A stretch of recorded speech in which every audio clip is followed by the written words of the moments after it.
Misalnya nasib saya secara materi itu jelas. Paling banter umurku cek 40 tahun kan. Gue anak iso aja repot. Nah, kula nu ndonga bojo kula nganti wedi. Seneng lho Gus jenengan jenenge mati. Ya ora seneng cuma ning dosa ora prospek. Ya ora seneng nganti seneng mati ya ora cuma ning dosa mboten apa prospek. Dadi iki tenan iki.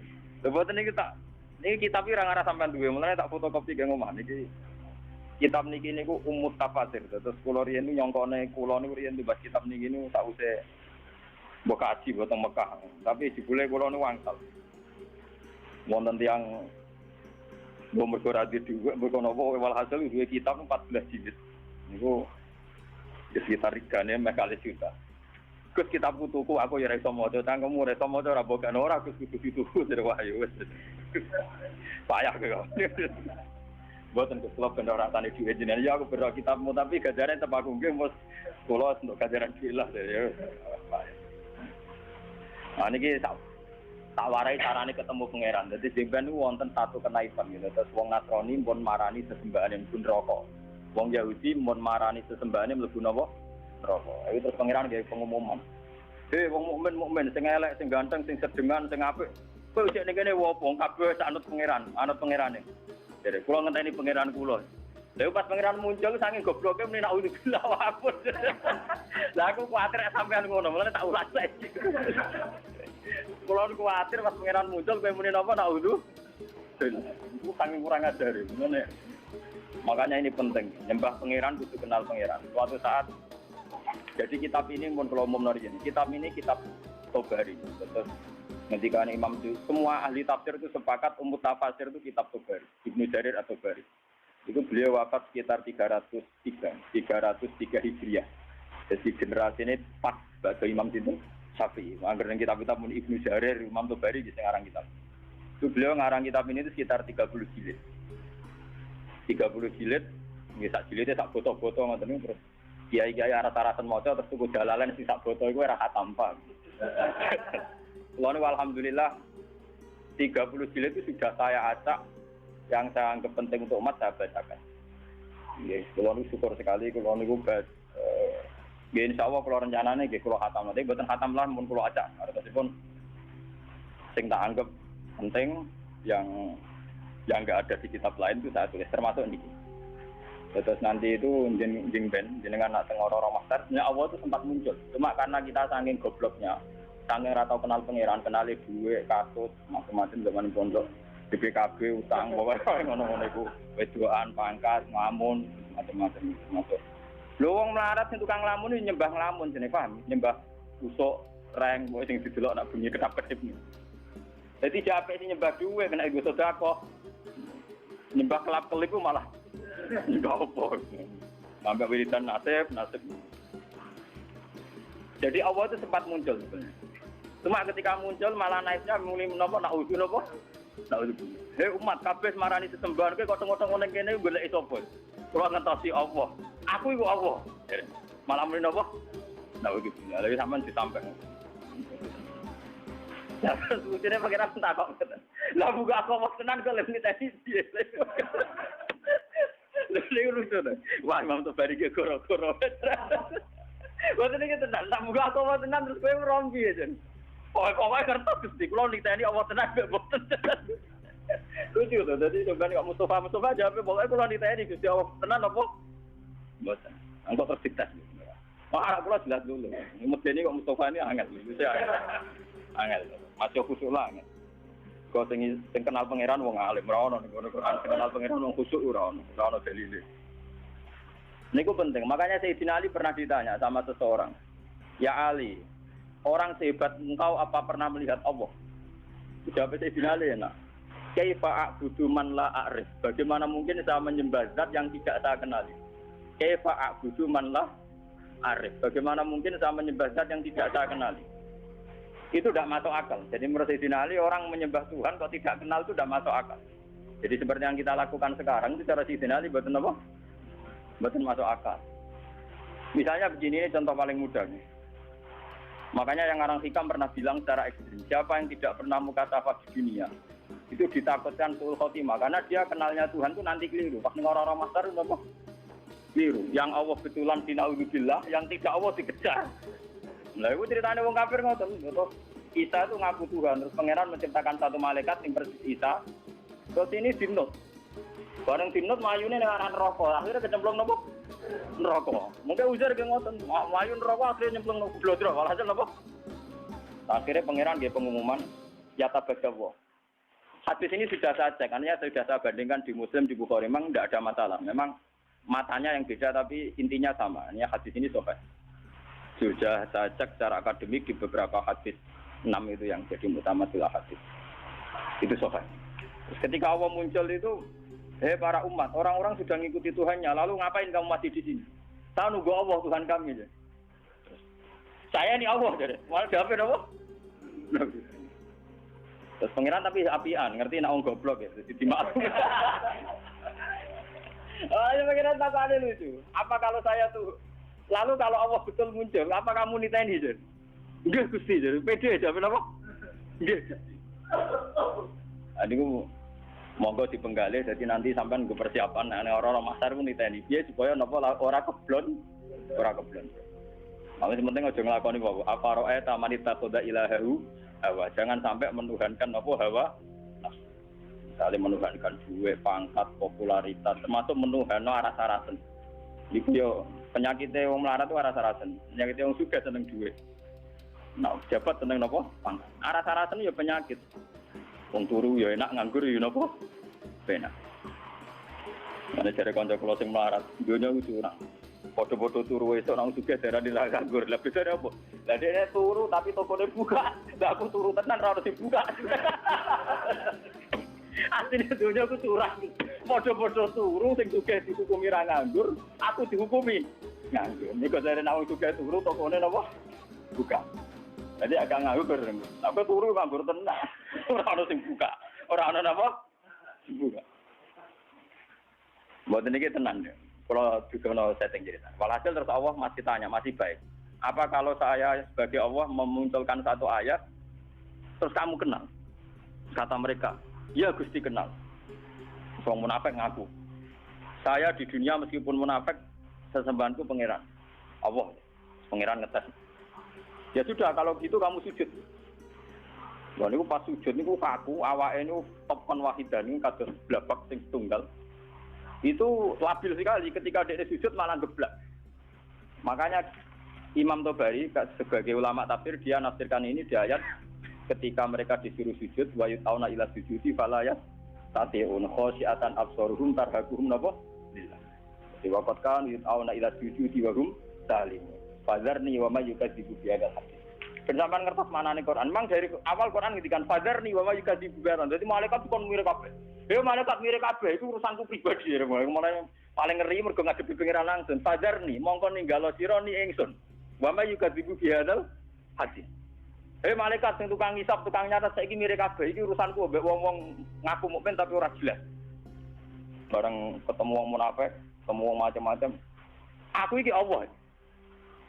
Dia sempat kenal, orang munafik sempat kenal. Ya Gusti, Engkau Tuhan kami. Saya tidak percaya kalau kamu menyembah saya betulan. Mungkin Anda menyembah saya karena riya, karena basa-basi, karena rutinitas.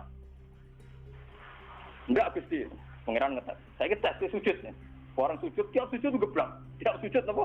Lagi disebut waqad kanu yata'una ila sujudi hum salimun. Ketika ning dunya kon sujud, dekne ijek selamat ora sepenuh hati. Saya kon sujud gak gelem. Ya. Saya kon sujud napa? Gak gelem. Makanya ini dipakai nafsiri ayat tadi. Dipakai nafsiri ayat ketika mereka disuruh sujud wa yata'una ila sujudi fala yastati'un. Mereka tidak mau. Jadi ini nanti dipakai nafsiri ayat itu. Khasyiatan absaruhum tarhaquhum lillah. Ayo sudah pengenan terus gampang niteni nih, berarti sujudnya ada murni, dilpok non rokok. Nah, makanya mumpung jenengan ini belum kena hisab, tak warai ya. Caranya sujud sing murni, ora kok suwe-suwenan sujud sebagai ngecap ini buatan gampang. Ini gua urusan suwe-suwenan kalian nganggo karpet sama buatan. Jadi mana nih, cara nyanyian, gua sujud suwi kok orang ngecap, wah karpet gua halus jadi orang. Wah itu terus nakalan, ukuran kok ngono, ukuran opo. Nyata kalau warai. Kata sujud itu sebetulnya di Al-Quran itu digunakan berkali-kali. Dan inti maknanya itu ketundukan sama semua kersane Allah Subhanahu wa taala. Meskipun kersane Allah itu kadang tidak sesuai nafsu kita, tidak sesuai keinginan kita. Sujud yang kayak di sholat itu sudah sujud ritual mahdoh yang memenuhi aturan-aturan fisik. Itu beda dengan sujudnya hati yang tidak terkait dengan aturan-aturan fisik. Jadi misalnya gini, kalau contoh dari fikih dulu. Kalau kita sholat, itu kata Rasulullah, umir tu an asjuda ala sab'ati azumin. Kita ini disuruh sujud, ada 7 anggota tubuh yang harus sujud. Ini gua al-jabha, wal yaden, wal rukbaten, wal qadamen. Ala sab'ati azumin. Gini mulai batuk, 2 telapak kaki, dengkul kalih, kalian qadamen. Terus orang-orang fikih nambahi syarat sahnya ma'atahamulin yasirin. Agak ditekan. Orang kekuat, orang dipancat. Mulanya kiai-kiai sing fanatik ngono. Sujude muridé kok sikile ku angga-angga duduk dipancat goblok. Mulane kiai-kiai pondok iku sajadahe cepet ngecap ning dengkul ambek napa? Sikil. Mergo syaratnya kudu napa? Dipancat. Wajan ya Mang, orang fikih itu nambahi syarat ma'atahamulin yasir, sedikit ditekan. Terus untuk jabha syaratnya tidak ada penghalang. Jadi misalnya langsung baduke kena nggon sujud. Ya, baduke harus kena nggon sujud. Cuma itu udah harus baduk semua. Potong kiai semua nanti kamu motong nganti ngeten mboten niku gak bisa berlebihan. Pokoknya sujud lah. Nah, kula ora fanatik kula biasa mawon. Mergo ora carane. Nah, ini yang secara fisik aturan fikih. Jadi itu 7 anggota itu harus napa? Sujud. Mata hamulin yasir ditekan. Tapi kemudian ada aturan-aturan secara rohani. Ini hubungannya jenengan dengan pangeran. Ini saya contohkan paling gampang. Ketika saya punya uang 1 miliar, atau saya punya anak yang saya cintai, atau punya istri yang saya cintai, atau punya jabatan yang saya cintai, saya itu tidak pernah janggal. Misalnya saya punya anak itu tidak pernah janggal. Kenapa saya punya anak? Saya ada ikut bikin jantungnya, bikin hatinya, bikin matanya. Kok tahu-tahu itu milik saya? Saya punya istri. Orang melok rumah mulai cilik, ora bisa ngatur jantungnya, orang melok ngatur pernapasannya, paru-parune, ngerti-ngerti dikeloni, daku, itu bojoku. Kita ini tidak pernah janggal ketika dikasih, ketika mempunyai, paham ya? Tapi ketika itu diambil Tuhan, anak kita diambil Tuhan, istri kita diambil Tuhan, harta diambil Tuhan. Kenapa ya Allah, engkau memberi musibah ke saya? Iku mesti pangeran janggal cek goblok, pas gue ra mbok takokno.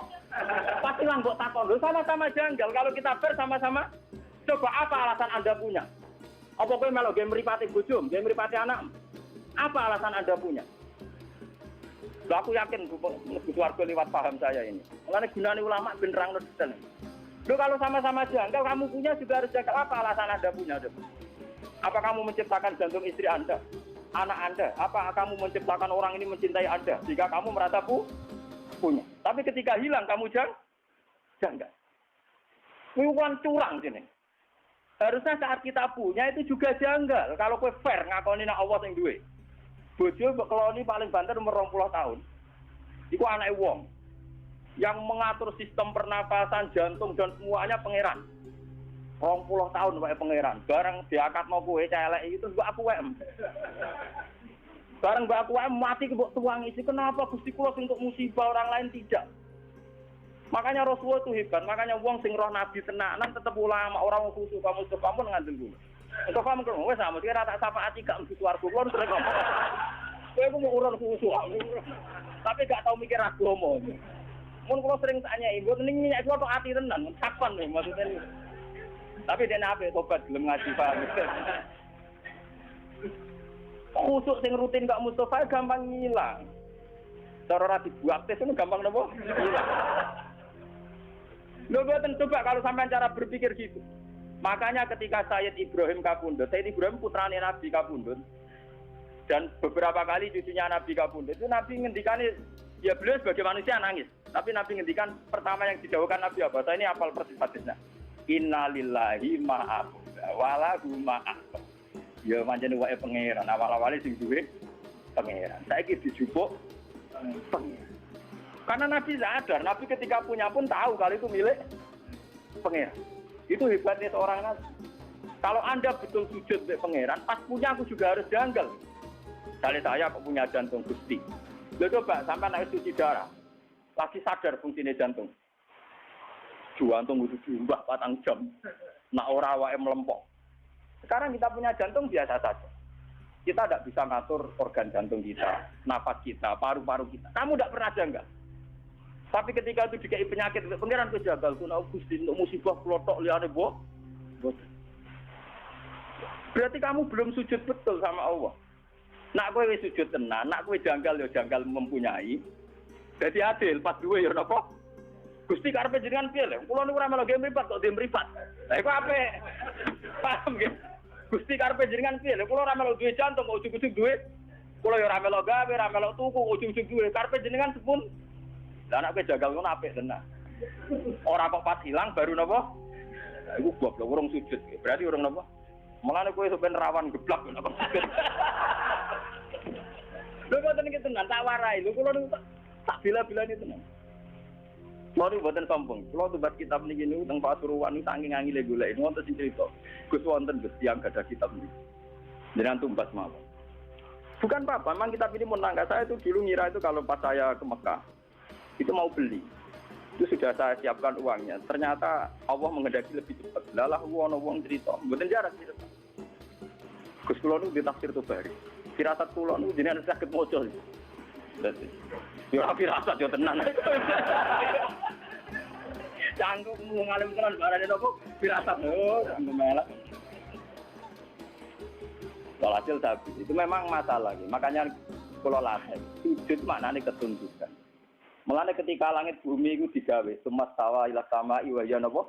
Dukhonun faqala laha walil ardi ya tawan taukar. Qala ta atena. Jadi ketika pangeran gawe langit bumi dia ngomong ngene langit. Langit bumi ki arep aku pangeran om, nggih ngertos Gusti. Artine apa? Ya tetep kabeh-kabeh terserah jenengan, ora terserah kula. Mulane ki kudu manut aku, cek nurut cek kepeksa. Tauan awakara kowe nurut aku cek nurut sukarela cek kepek. Terus dari langit ke bumi. Sukarela yo kalah. Maksa kehendak ngene apa? Kalah. Mulane dari langit bumi Athena to. Waduh nurut Gusti padha ora iso nentang. Athena napa? Nah, mulane kula mbek jenengan. Kowe kepengin sugih ora mesti keturutan. Nentang kersane pangeran ora mesti keturutan. Atuk sujud wae. Atuk napa? Sujud. Ini penting kula aturaken karena kita ini sudah lama sekali bodoh. Kenapa kalau kita kehilangan itu janggal?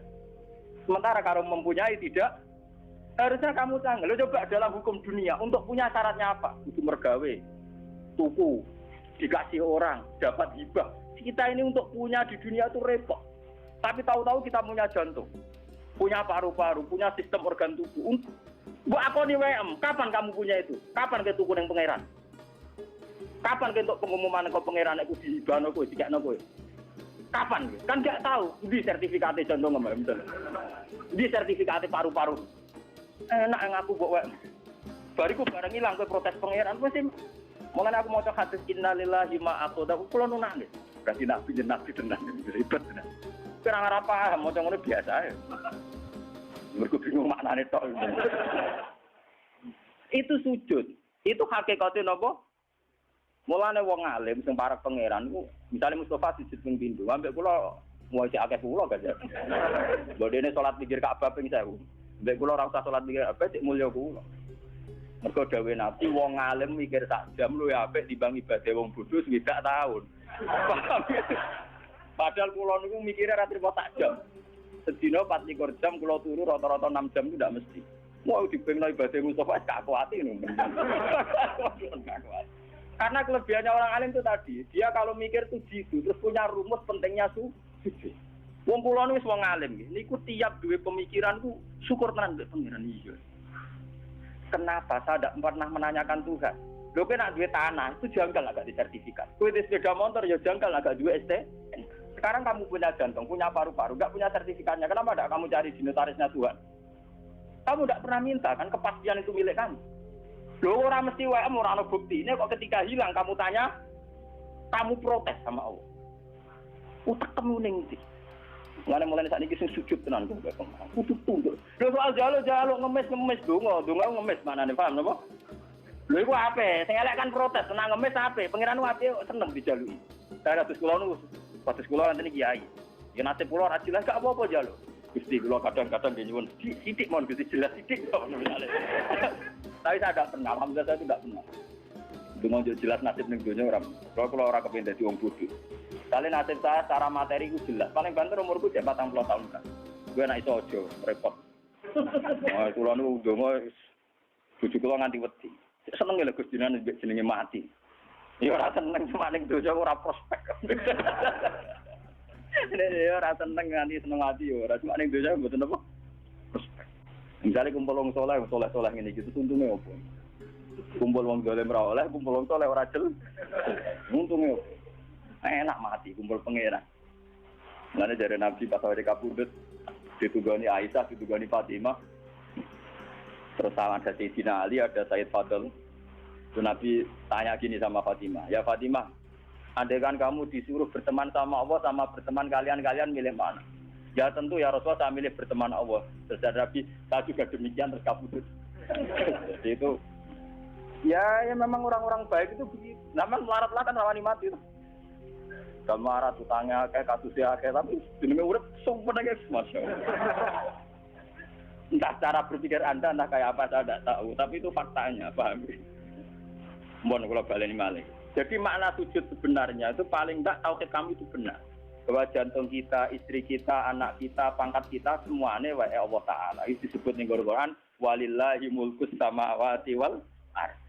Kalau Allah sudah yang punya, kenapa ketika Allah ngambil kue terlalu berlebihan protes? Susah oleh loh guys, Basaria, susah oleh. Sama seperti ketika Sayyid Ibrahim kabudut kata Nabi, ini milik Allah. Sekarang Allah mengambil. Wa inna bika lamahjunun. Sungguh Ibrahim saya ini susah. Tapi meskipun saya susah, wala naqulu ila ma yarda rabbuna, tidak akan komentar, tidak akan ngomong kecuali sesuatu sing diridani pengen. Ngene iku, innalillahi ma akhadha wa lahu ma. Iki cara jawane iki innalillahi wa inna ilaihi raji'un. Niki penting kula aturaken. Sebab sujud yang kayak kita di sholat itu tidak menyelamatkan kamu nanti di akhirat. Buktinya wong munafik zaman ning donya sujud. Tapi ketika dites ning akhirat atau gak lolos maksudnya ini mergo sujud ora tok ati. Wong munafik ning donya ora apa sujud. Tapi nanti ketika dites di akhirat sujudnya itu rai itu disebut waqad kanu yut'auna ila sujudin. Itu nanti ketika dikokor sujud itu tidak mampu, fala yastati. Maka terus tidak mampu.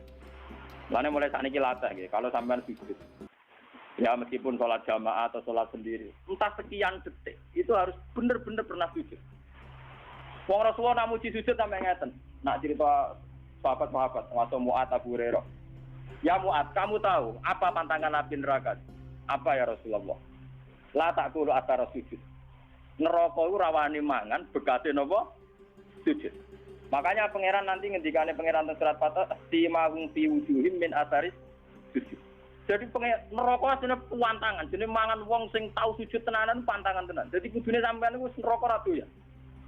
Malane gampang sampean ngetes sampean, aku golek sampean kok ora ono. Neraka doyan wah bener sujude. Neraka doyan dadi sujude napa?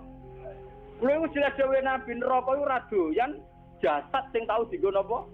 Sujud. Mulane ke sujud kudu mulai rambut nganti ngisor kudu sujud kan.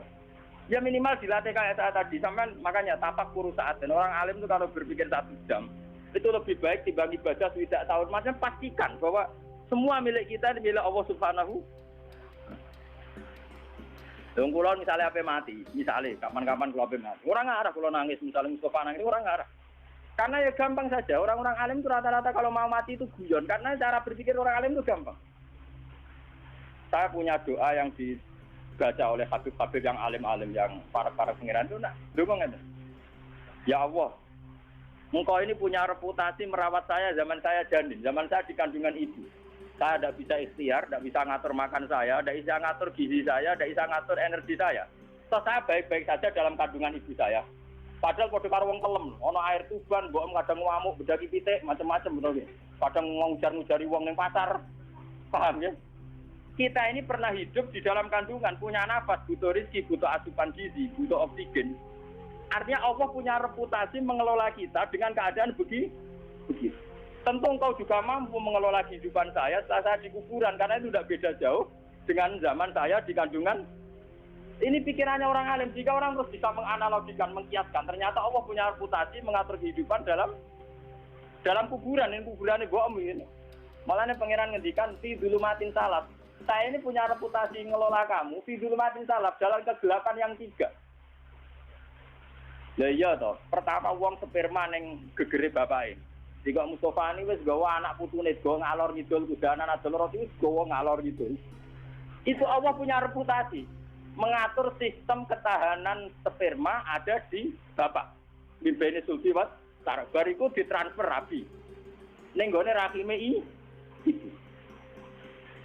Artinya dengan reputasi sepanjang ini masa sekarang kamu meragukan reputasinya pangeran mau perkara saiki ape dipendem wah ning kuburan dhewean ambek sapa pangeran tersinggung cangkemmu lha kowe dhisik ambek sapa ngono paham blok lha kowe dhisik enggak ambek to ora usah takok ngono iku ora mukmin jenenge paham ya nang takok mos kowe sampeyan mati ambek sapa ambek pangeran Gusti yo ambek dhisik sapa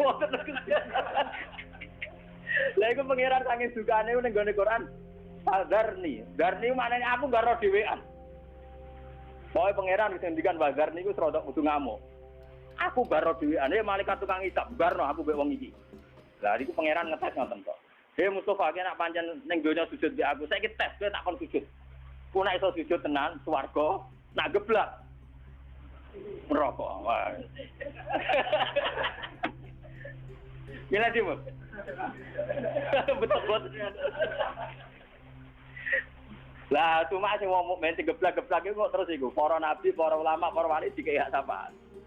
Jadi wong nabi, "Cung, sing tau ngaji kowe syafaati." Waduh. Lah iku ora gelem. Ora. Mboten iki tenan, iki ngaji tenan. Jadi memang kula niku krasa tenan. Sujud itu sesuatu yang mudah itulah dilatih. Saya itu sering berdoa sama doanya para wali-wali itu tidak doa minta tapi kayak tadi. Ya Allah, Engkau punya reputasi, ngatur rezeki saya zaman saya di kandungan ibu. Toh saya sudah bernafas, butuh gizi, butuh oksigen, butuh toh engkau juga bisa. Bahkan engkau punya reputasi menciptakan bapak kami Adam dari tanah yang mati. Jika kalau kita kembali ke tanah itu ya paling tidak kita ingatlah reputasi Tuhan menciptakan kita dari tanah, mengatur rezeki kita zaman di kandungan. Paling tidak Anda itu tidak janggal atas reputasi Tuhan nantinya mengelola kita setelah dikubur.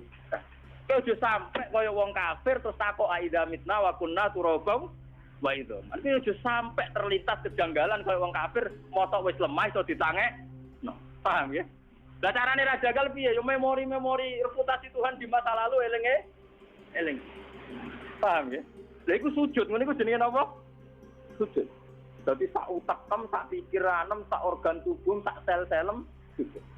Makanya Nabi kalau ingin jadi orang baik kata Nabi nak donga awamaj'al fauqi nuran wa min wara'i nuran sampai wa fi asmi nuran wa fi mukhi nuran wa fi sa'ri nuran. Jadi yang punya nur kita ini ora kok kowe pas sujud kok. Rambut kita punya nur, otak kita punya nur, sumsum kita wa mukhi punya nur. Jadi kamane sak obah-obahe sarape penuh nur tauhid, nur sujud. Lan kula nak gejolokan mbek wong alim-alim, wong apit-apit dirapati ngalim. Gus kula nu dalel 3 tahun, tapi ngipi kula tetep wali jenengan ya karuan cangkemmu ngono mbok omongno. Saya itu punya teman dalail 3 tahun. Wah, kusuke tak boleh. Ini terakhir dalail sowan kula jarene. Kok potongane cek kalah begini. Karuan bekas. Karuan, barang karuan bukan. Itu dia tanya, sirinya apa? Ya sirinya aku ngalim, kok siri-sirinan, karuan, siri rahasia, itu barang karuan apa omongno. Kuwi karuan gawe Nabi nak nyingkire wong alim saja luwih apik timbang ibadah wong bodho swidak tahun. Apa kan lagi 3 tahun ya adoh. Swidak tahun ora banding malah lagi apa? 3 tahun. Wah aku cangkemmu lho kok ngerti. Mau ngipi-ngipi dhewe kok saiki malah takok. Wong ke suwarene yo ora ngongkon om. Ya mesti terang api-apian masalah opo. Tapi ya jagal tak maki-maki lho. Karena orang alim itu kalau berpikir itu gitu. Berpikir itu tadi, misalnya sujud. Orang mengartikan sujud ya kayak kita sujud dalam sholat. Itu memang sudah bagus dibanding sing ora sujud. Sampai orang munafik itu pernah sujud kayak kita. Ini zaman Nabi orang munafik ya sujud, malah imamnya Kanjeng Nabi. Wong munafik nak sholat zaman itu imamnya sinten? Kanjeng Nabi Radri Mustafa.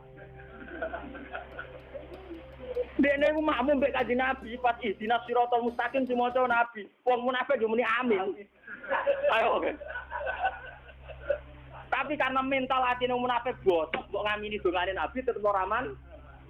Mergo atine gak sujud. Paham ya? Wong munafik salate makmum Nabi, Berarti nek Nabi ndonga ihdinas siratal mustaqim mau munafik muni amin. Tapi tetep ngobot mergo atine ora sujud. Paham ya? Makanya nek sampean kepengen sujud bener, dimulai cara berpikir yang benar. Ya Allah, saya ini tidak pernah janggal. Kenapa saya istilahkan ini jantung saya, istri saya, anak saya, uang saya, harta saya. Toh saya tidak punya bukti, punya. Sertifikatnya jantung kamu tidak punya kan? STNK-nya juga tidak punya. Surat jalan ke keluyuran yang bumine pangeran apa nganggo trayek. Aku wong Rembang untuk Yogyo penganggo trayek. Enak ya, keluyur ku dindi. Ujuk-ujuk kayak bawa ngaku Mustafa santriku kok penak. Tinggal Mustafa sapa tak aku santri. Mustafa lah apa ngaku aku gurune. Aku ya ora ora padha. Padha ra dilate. Mana buktinya misalnya aku takok mana buktinya aku santriku. Ora dibuktine loh. Toh kamu nyaman-nyaman saja dengan merasa punya. Tapi pas diambil bengok. Oke lah susah itu boleh basariah, tapi ini kalau terangan. Man kalau nganti saat ini jadi ulama sering nangis. Kenapa teori sujud itu tidak dibesar-besarkan? Padahal inti hidup itu sujud. Sima hum fi wujuhim min athari dan dawe Nabi jelas anar la taqul athar sujud. Neraka itu pantangannya mau mangan athari. Jadi normalis sampean gak mlebu neraka. Apa ngatur kula? Kaya normalis sampean gak mlebu neraka. Makanya Quran kalau muji-muji sujud tak ngamek. At-tajidun mesti disebut dhisik wong-wong sing napa su. Ketika ana wong desa sowan Nabi ya Rasulullah saya ini ingin masuk surga. Jawabannya Nabi hanya satu. Fa'inni ala nafsika bikasrotis sujud. Bukan apa nembus swarga bareng mbek aku. Fa'inni ala nafsika bikasrotis sujud mesti akeh. Lah nek sujud salat 5 waktu ora akeh to. Tapi nek wis sujud kok wong alim per detik per menit sujud. Ya per detik per menit napa? Sujud. Ben aku aja niru aku nek aku aku pengen niru. Tapi nak syafaat itu jajal sih, lepas wong ngelopong, mau enak itu syafaat. Bukan aku nak suci ramen Allah betul tak sih. Sesuai ramen Allah. Iya sesuai sakit. Sama dengan ngaji wes suwe, masih orang jelas. Saya beli kotor malah luwe melete meneng. Melaku-melaku ada kuburan nangis. Dene jarene, kenapa you nangis? Jaret, iya, wong iki diseksa aja. Bareng Sabtu Qadir marani kuburane. Ya Allah, ini pernah sowan saya. Kudu ora kena diseksa nanti sowan kula. Terus langsung ra bengok-bengok. Jadi sekedar sowan Sabtu Qadir. Tapi nek aku mau penahan sowan. Wah, wis mati aku mendapati Sabtu Qadir gak. Mun kula Fatihah mboten Sabtu Qadir wah, kula mboten saged kudu ngaji. Enak sowan wong alim digo sowan. Ono dolem. Wong alim ya tukang mulang, wong alim itu apa? Bangune tobit tapi gambar wong. Ini penting kula aturaken. Jadi makna sujud itu ketundukan. Sebab itu langit bumi darani sujud. Srengenge maca posisine dhuwur nggih darani sujud. Rembulan senajan tone dhuwur darani sujud. Karena hakikat sujud itu ketundukan terhadap kersane Allah Subhanahu wa taala. Lah cuma ekspresi fisik misalnya kayak kita sholat itu ada aturan-aturan fisiknya itu tadi misalnya ada 7 anggota tubuh yang kita sujudkan. Tapi hakikat sujud itu lebih dari itu yang ritualnya. Ya itu yang nopo. Makanya ketika Abu Bakar itu dikatakan Nabi Abdulun Nas. Itu banyak sahabat yang ibadahnya jauh di atas Abu Bakar. Masalah tahajudnya, qiyamul lailnya, puasanya. Ketika bertahun-tahun begitu tanya Nabi, ya Rasulullah, apa sekarang orang terbaik masih Abu Bakar? Ibadahnya sudah kalah dengan saya. Sahabat itu lucu-lucu, ditakon. Dari Nabi tidak. Kamu dan orang sedunia dengan imannya dibanding Abu Bakar itu masih menang Abu Bakar satu. Kenapa ya Rasulullah? Mawaqara fi qalbi. Dia prinsip ketuhanannya sudah mantap. Jadi mawaqara napa? Fi qalbi. Jadi nyanyi aku mutus kabutan. Kadoan, cara wong napa? Wong 3 tahun gak penyanyi, tak omongi. Kudune ora 3 tahun dalah ilmu. Nak nyanyi aku swidak tahun. Iku mau banding sak jam, banding pinten? Lho boten ancen tenan, nak ulama ancen mandi.